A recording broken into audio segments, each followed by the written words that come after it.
Bienvenue à toi dans les studios de Tara, le podcast 100% naturel qui décortique pour toi des sujets en lien avec le bien-être et la santé naturelle.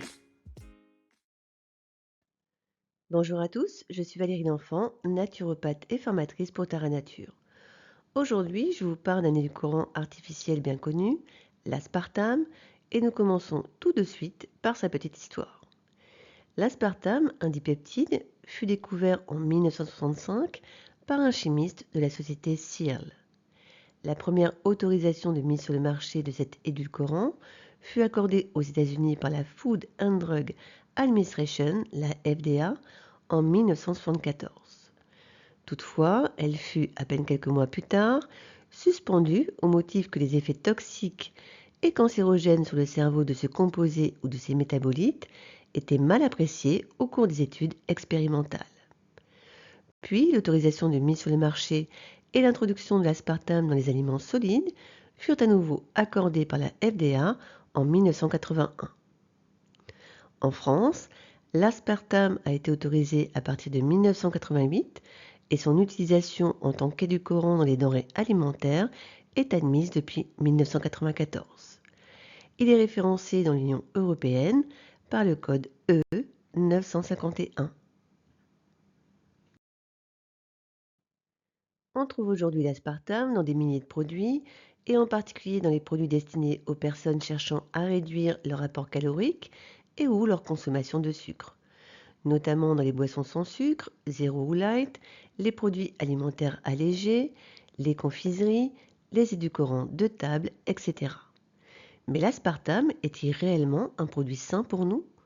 On peut en effet se poser la question puisque plus de 75% des réactions indésirables provoquées par les additifs alimentaires et consignées dans les rapports de la FDA, l'Agence américaine des produits alimentaires et médicamenteux, concernent l'aspartame.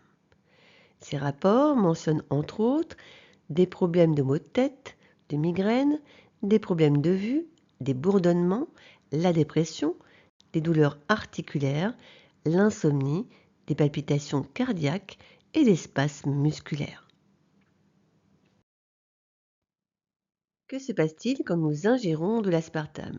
Lors de la digestion, l'aspartame est transformé principalement dans la lumière intestinale en un certain nombre de composants chimiques tels que l'acide aspartique, la phénylalanine et le méthanol, qui sera ensuite décomposé en formaldéhyde, puis grâce à une réaction d'oxydation en acide formique.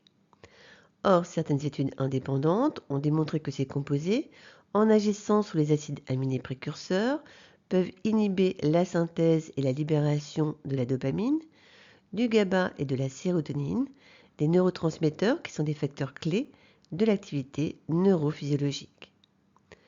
L'aspartame agirait également comme un facteur de stress chimique en augmentant les niveaux de cortisol plasmatique et en provoquant la production d'un excès de radicaux libres. Ces phénomènes combinés peuvent fragiliser le cerveau et à terme avoir des effets néfastes sur la santé neurocomportementale. Autre effet de l'acide aspartique, il convertit certaines de nos réserves en carburants dits usés qui provoquent dans le cerveau une réponse de faim et de soif. Raison pour laquelle les produits considérés comme diététiques sont connus pour déclencher une surconsommation des réserves énergétiques. Les scientifiques nomment ce phénomène la réponse de stade céphalique. Comment ça fonctionne? Une fois en bouche, le sucre, qu'il soit vrai ou faux comme l'aspartame, stimule des récepteurs particuliers se trouvant sur la langue qui informent le foie qu'il doit accepter de l'énergie en provenance de l'extérieur. Le foie stoppe alors sa production endogène de glucose et commence à stocker les carburants qui lui sont fournis. Le seul problème est que dans le cas de l'aspartame, le message envoyé par les récepteurs de la langue n'est pas suivi d'une disponibilité en aliments car l'aspartame n'est qu'un leurre. Il en résulte un besoin urgent de manger afin de combler ce manque. Les signaux d'alerte sont envoyés par le foie et plus l'aliment sucré et dépourvu de calories stimule les papilles gustatives, plus le besoin de manger est important.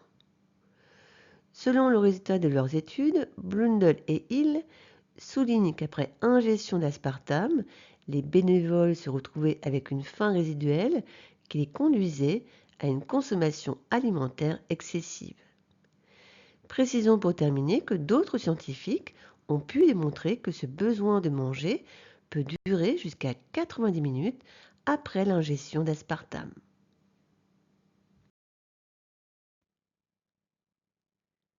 Selon les autorités sanitaires, en dessous de 40 mg par kilo de poids corporel par jour d'aspartame, les risques potentiels sur la santé sont quasi nuls. Précisons qu'une canette de Coca Light contient environ 240 mg d'aspartame, ce qui signifie qu'un adolescent de 70 kg pourrait donc ingérer par jour 12 canettes de Coca Light sans risque pour sa santé.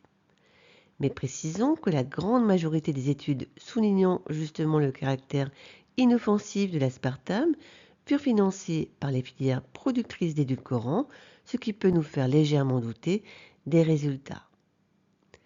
En outre, les recherches concernant le fait que la consommation de faux sucres comme les édulcorants ne fait pas maigrir, mais au contraire grossir car c'est un leurre pour le cerveau, ont de leur côté été largement documentées.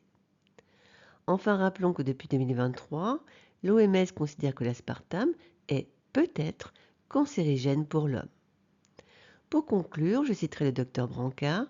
Entre un cola avec de l'édulcorant et un cola avec du sucre, je pense qu'une troisième option devrait être envisagée, boire de l'eau.